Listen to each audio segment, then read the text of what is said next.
On today's episode, I am joined by Heledd, and she's a partner at Roughly Law. We discuss how she's managed to grow her LinkedIn to 20,000 plus, how she gets about 5 or 6 leads per week from that, and really how that firm is growing over the next 2 years. It's a fairly new firm, but it's obviously grown quite a lot in that time. So it should be a really interesting one for you guys to listen to. This is the Eardley Bird Podcast with me, Oliver Eardley, sponsored by Ad People. So where I'd like to start the podcast is I'd love to learn a little bit more about your background, how you've got to where you are now, just a real background really into yourself. So if you could talk me through that, that would be great. Sure. So I'm originally from Anglesey, which is the island at the top of North Wales, if anybody's interested.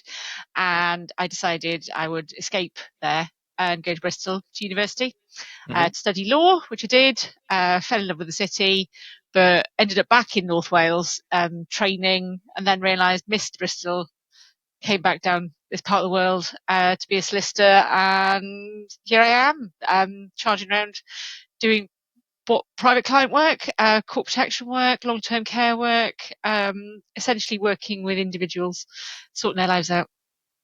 Okay, perfect. And with that, obviously you were moving around a little bit there. Did you, before moving to be a partner at your current firm, is it Roughly Law? Is that right? First of all, before I move on. It is Roughly Law, yeah. So partner of Roughly Law, joined them in November 24. So we are just in early days, but it's really interesting, having a great time. It's just a niche private client firm.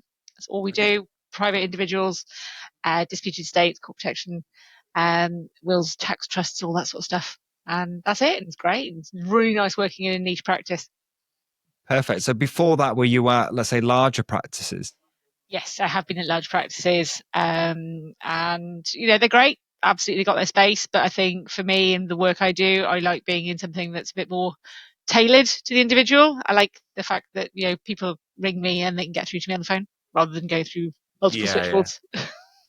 So yeah, like having that sort of one-on-one sort of relationship with the people you're working with, basically. Perfect. So what would you say your day-to-day as a partner is then? What do you sort of get up to? So a lot of the time it's me going out and finding work, because people don't necessarily think they need solicitors. They certainly don't want solicitors. So my job is a lot of time to convince them that actually we're not that bad. If we can work with you and sort your life out and put things in, scaffolding and structure in place for you, make your life better, that's got to be a good thing. Then sometimes it's crisis management, because people haven't done things, but then hopefully we can come in and help fix that. So yeah, so it's a lot of it going out, finding the work, and then doing the work. And I think at the sort of level I'm at now, it's probably the more technical, more complicated things. It sort of goes to the territory. So, sure. Starting with the going out and finding work side of it, just because that kind of would be sort of the more marketing-y, salesy side of the role. So how do you go about doing that? So it's two very obvious strands, if anybody knows me. One is going out and drinking lots of coffee. We've got some fantastic coffee shops in Bristol, and I'm making it my mission to try and knock off as many of the independent coffee shops as I can, at the same time as meeting people and telling them what I do, because I think there's nothing better than actually sitting down and going, let's have a chat, quick cup of coffee, know more about me, know how I can help you, and then what I'm finding is that those conversations lead to work. And then the other one is LinkedIn, because I think we're in a very digital world, and what better way to get out there than sort of be on that platform where we can talk about what I do, and what I can do, what I can do, what I might want to do, and anything else in the meantime. So it's about sort of trying to tell people and convince people that I'm human and I'm a real person, and that talking to me, you will talk to me. And back to that point of being in a niche firm, it's that sort of, actually, I am your solicitor. If you instruct me, you get me. You phone me, I answer the phone. You email me, I'm the one answering. It's that simple. It's a very short it's a very short relationship. There's nothing in between, no intermediaries. Now, that's nice, isn't it? If people find you on LinkedIn and they buy into you as a personality, that they can actually work with you rather than it just being like, all right, I've brought you in now, I'm going to pass you on to a different team, which is always nice, right? Absolutely. And I mean, people get in touch and go, oh, great, saw you put something this morning, that's just made me think about it. Can I have a chat? Can I just ask you a quick question? Yes. And then we can see if there's anything to go with it. And so it's a great way of of making those human connections. So I want to start with the coffee side of what you said there. So when you say going out for coffees, is this sort of networking events, or is this like I'm arranging to go and meet people for coffees? How does that sort of work? This is literally going out and going, right, I'm either we've chat to somebody and went, right, let's meet for a coffee in X coffee shop. See, there are 10, we'll have a chat, go on. Or occasionally I'm using LinkedIn, I'll go, right then, anybody up for a coffee, give me a shout. And that's working quite nicely. So people go, yeah, actually, do you know what? Let's have a chat. Yeah, I suppose. So it's very human. Yeah. No, I like that because it's like bringing sort of the digital side into the real world, and you can actually go meet them in actual person rather than just. And I think sort of just before we started, we were saying, pandemic. It's 5 years ago, isn't it? And it's a couple of days off the 5-year anniversary of lockdown, and pre-lockdown, you'd have those water cooler moments in the office. You'd bump into people, you'd go and make a cup of coffee, or you'd say, anybody want a cup of coffee, and you'd all go and have a chat, and or you'd bump into a colleague. That's not happening now in anything like numbers. Even if you are in the office more often, you might not be in the same days of teams. There's not that sort of huge influx of people in the office. So I was a bit like, well, actually, I need to create my own water cooler moments. I need to create those interactions, and the only way I'm going to do it is actually by going, hey, anybody fancy a coffee? So rather than get up from your desk and going to the office kitchen, it's convening in a coffee shop that of which we've got many in Bristol. Perfect. And would you say that from a business development perspective, the coffees is more, what if you're going to rank them, LinkedIn solely or coffees? What sort of drives the most business for you? I think that they work completely hand in hand. Because I think LinkedIn's great because somebody might be on the train, they might be waiting something, they might be just flicking through LinkedIn quickly and having a look, and something might cross their radar, want to have a chat about it. A coffee's a bit more direct because it's like, well, actually, let's sit down and go, right, great, this is lovely. Coffee lasts half an hour, and it's have a bit of chat, get to know people, and then go, right, what can I do for you?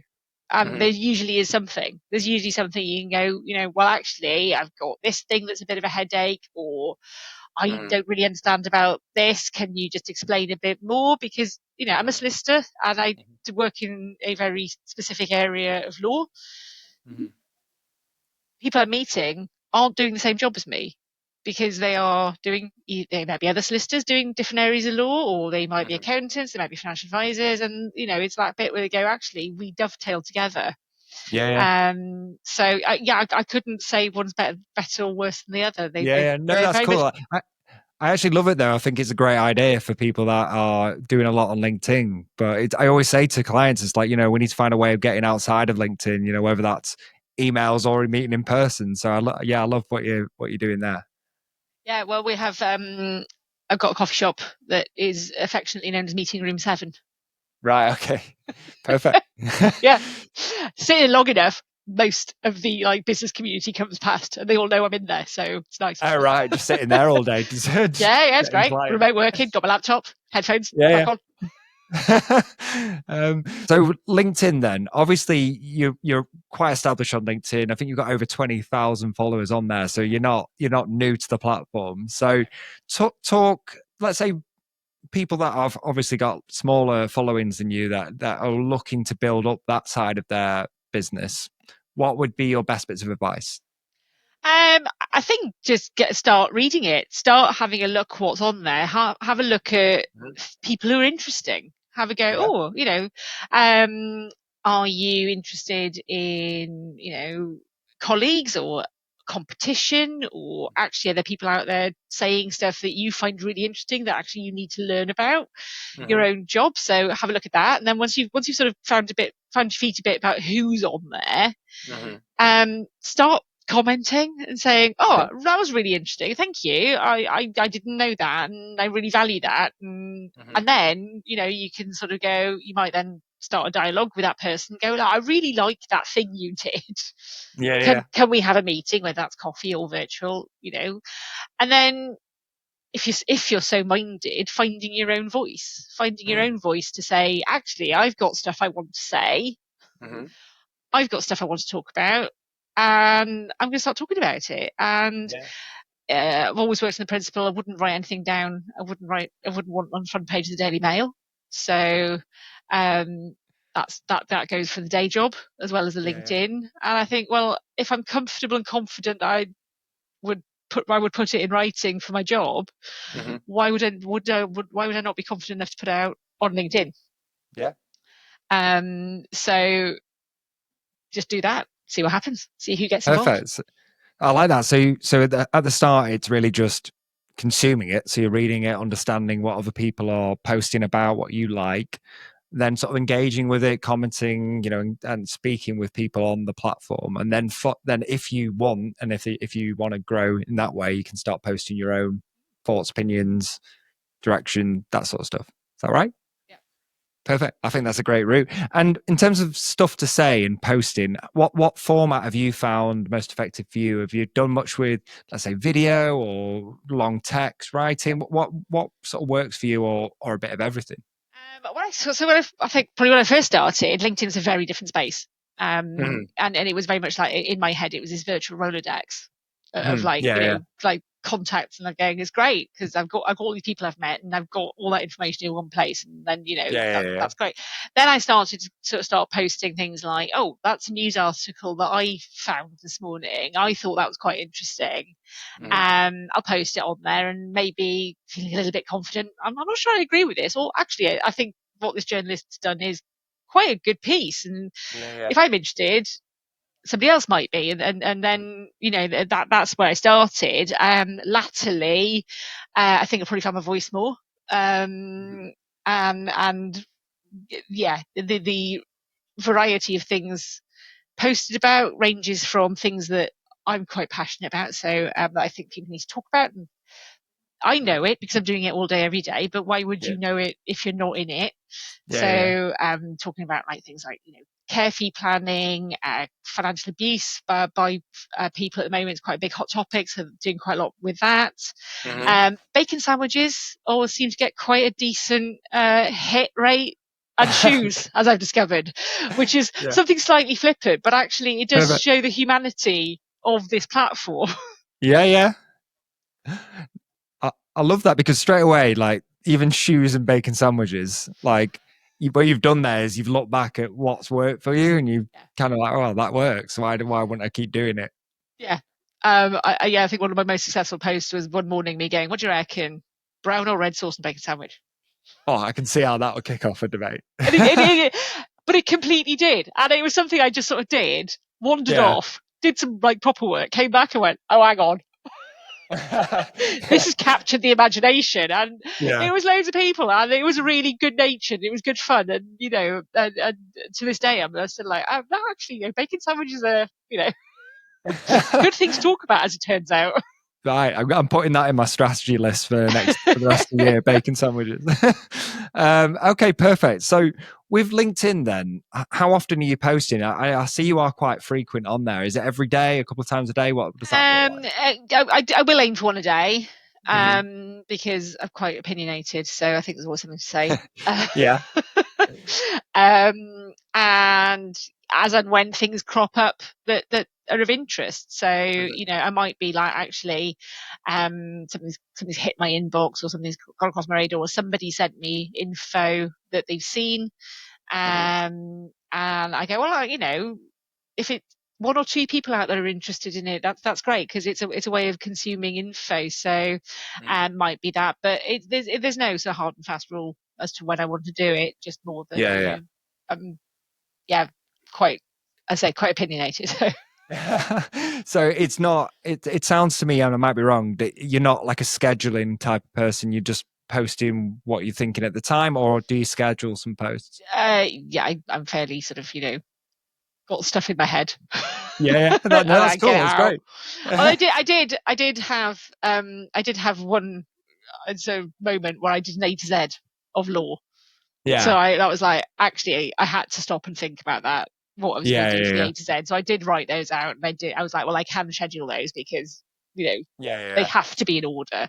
I can't Mhm. go, well, today I'm just going to talk about, Y and then go back to Yeah. P. So I was like, actually, let's be sensible. People are going to get cross if I go out of sequence. So I did schedule those. But apart Sure. from Yeah. that, Yeah. yeah, it's more ad hoc.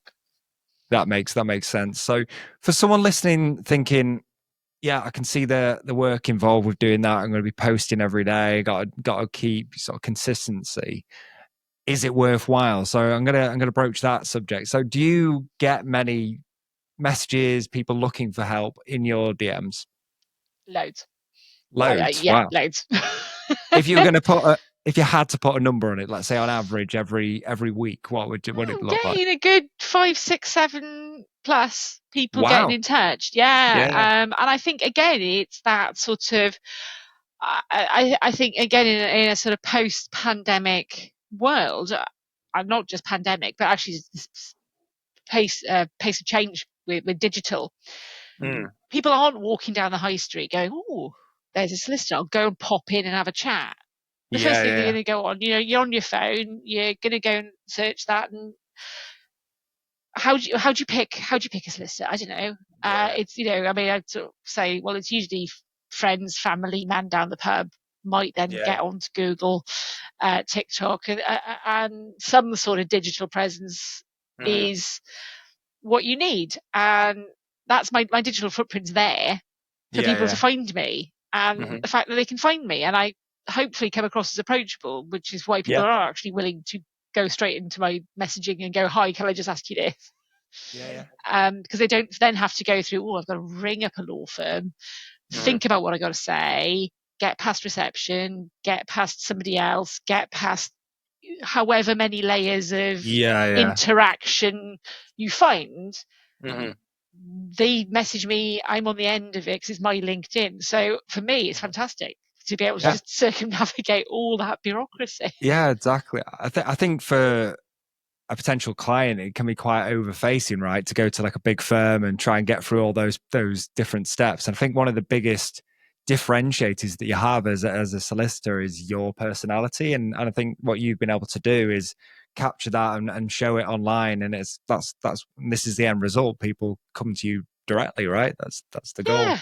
I mean, that's the hope, isn't it? I mean, I have had, people saying, oh, I've been trying to ring you for ages. And I go, well, nobody's told me.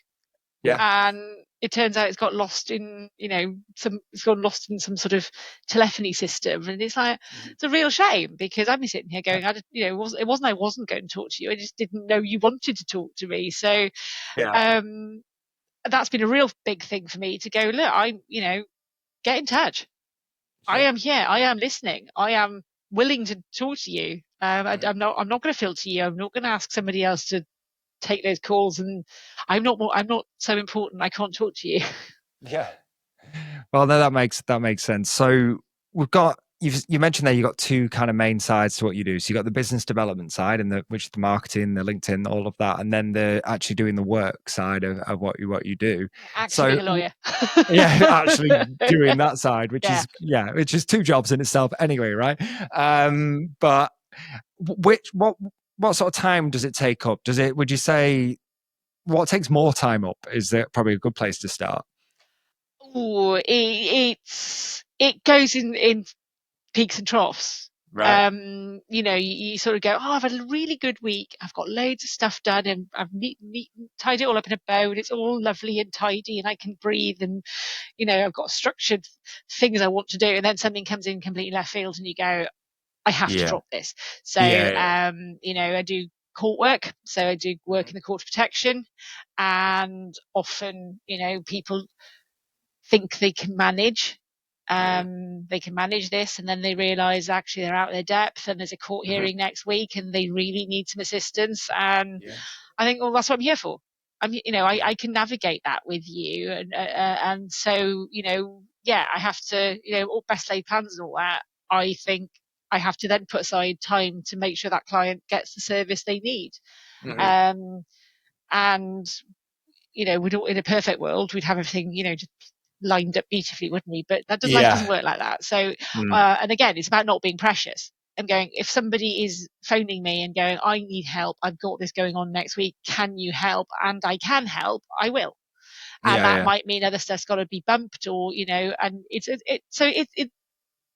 not always easy. It's occasionally Sunday homework club. But that's what I'm here for. Again, I wouldn't do this job if I wasn't keen to help and support people. Yeah.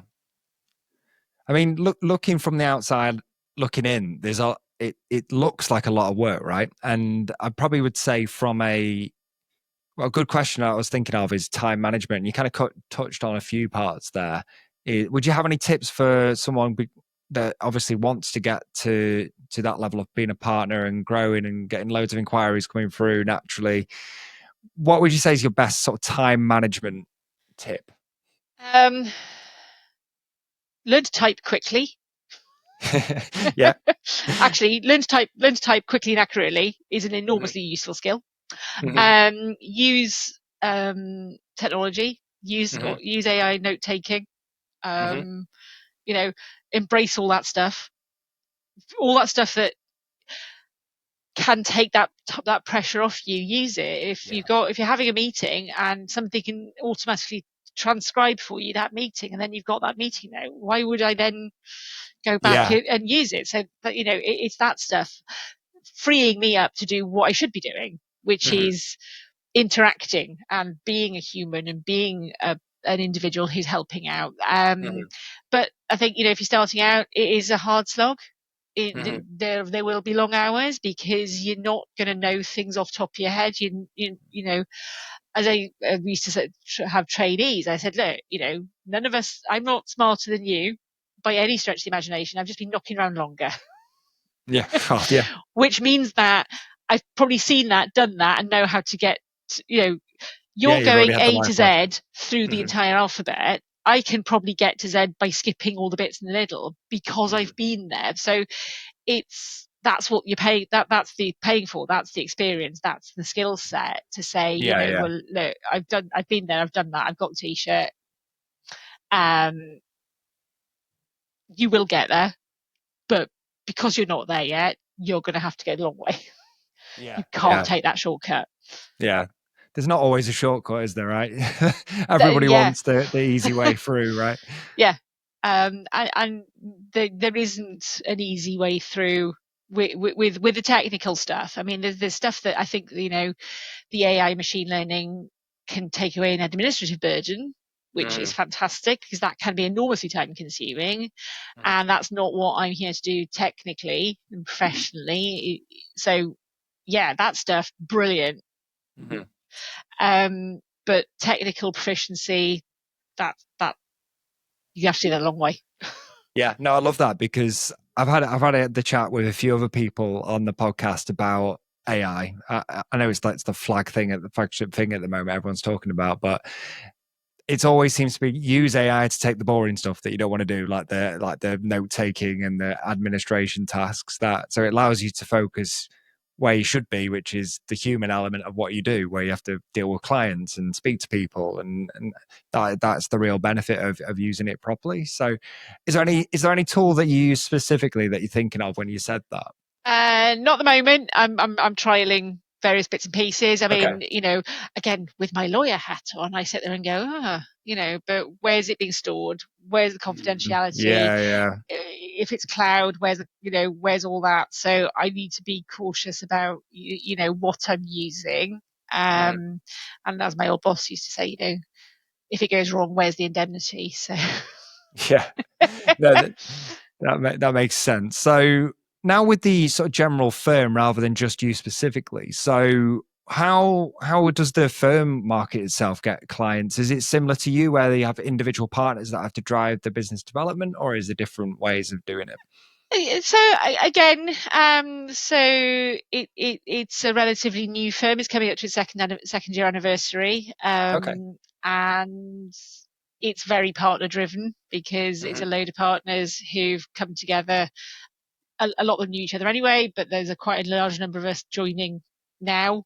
It's growing at a pace, with already their own people they know, their own reputation, their own things that they do and they bring, and that then cascades out. So I think it's, and I think being in this field where you're working with individuals, it very much is it's very much me and my partners, because it's like, I want to use that person because my friend used them or I was recommended you.